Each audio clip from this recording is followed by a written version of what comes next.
very much, guys. We're not alone, of course. We're joined by SK Gaming's and Rated, whose team is still alone at the top of the tables halfway through week 8. Of course, I want to talk to you about picks and bans, because there's been a lot of talk from us as well about banning out the Graves and the Lucian. You must have seen it coming, and how did you react to it in this game? So we kind of try to develop a strategy where we have 3 top picks available, and we just try to like kind of get into the role and create a new top pick.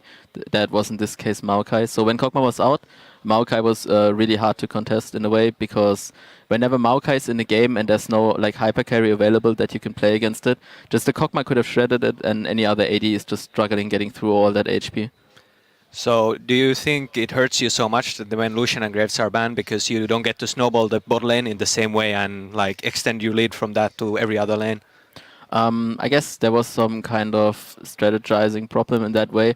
We had more prepared also for IEM, but we didn't show it. I think that was just a mistake of our side, and we should have already picked, for example, Tristana earlier, just to like kind of avoid the whole situation.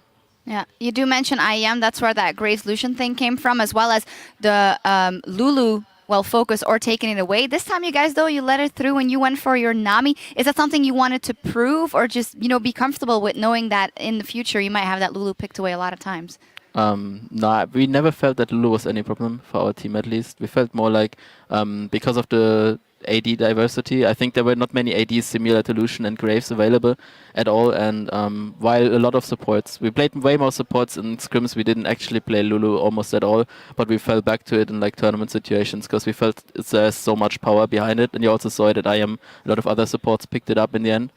I just feel like we have a lot more to show, and whatever they ban, we will handle it this way. Yeah, you do mention that whatever they ban out with the AD carries now, as Sai and I touched on as well, it was a little bit harder for you in the early game. Do you think that you can remedy getting better in the early game fast enough in time for playoffs, knowing that you'll be facing teams that are better in the early game than Giants, and better especially in closing it out mid with a lead? Yeah, I think we had a lane that was not supposed to win in general. I think there was at best a 50-50, if not a bit more in their favor. So what we did was we were trying hold onto our CS lead and just try to snowball it from there. And we felt like Tristana mid game is not the strongest, while Jinx kind of has a bigger power spike in that sense. But Tristana just like has a higher ceiling when it comes to late game. So all we did was just waiting out for Tristana to like hit the point where she was really hitting hard, and that's what we did. I think just keeping a CS lead, getting a CS lead is enough, even against good enemies, just to get Tristana rolling.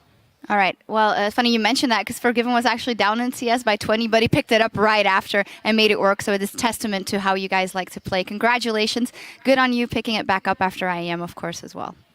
Thank you. All right, with only 3 games left for each team this split, here's how the standings lie. Alone in first is SK Gaming, with Fnatic just a win behind them. H2K rounds up the top 3, with Gambit a few games back in 4th. Elements are now alone in 7th, just 1 win behind the 2nd place playoff spot. And Meet Your Makers have tied Giants in last place, refusing to go into relegation without a fight. A lot of crazy stuff here today. For me, definitely MYM coming out on top was one of it. What was interesting to you today? Yeah, MIM was, of course, a slight surprise, but Gambit's performance at IM not really the best, so it was kind of to be expected. Also, Elements coming strong today, actually playing a really good game, just double tank and running in, even though their warding was worse than H2K's, but they just worked out the problem by just engaging and crushing them in fights. Like, you don't need wards if you just destroy them. Yeah, that's a good point. Now, with day 1 of week 8 coming to a close, we have to recognize a player that packed up their bags and carried harder than the rest. With 6 kills, 11 assists, and a 89.5 kill participation, our fantasy LCS points leader is the one and only Huni with 32 points. A great game from him once again, and cool to see him on another champion than the ones we expected from him. Yeah, Hecarim was definitely a pleasant surprise, although not so pleasant, because now people will play it even more in solo queue. It's completely disgusting to play against, but still happy to see him do so well. Make sure you get that on your team. Now, Elements' Froggen also put on a show today, and @StankVicious took notice. He writes, "Super Mega Death Requiem. This is your LCS big play of the day."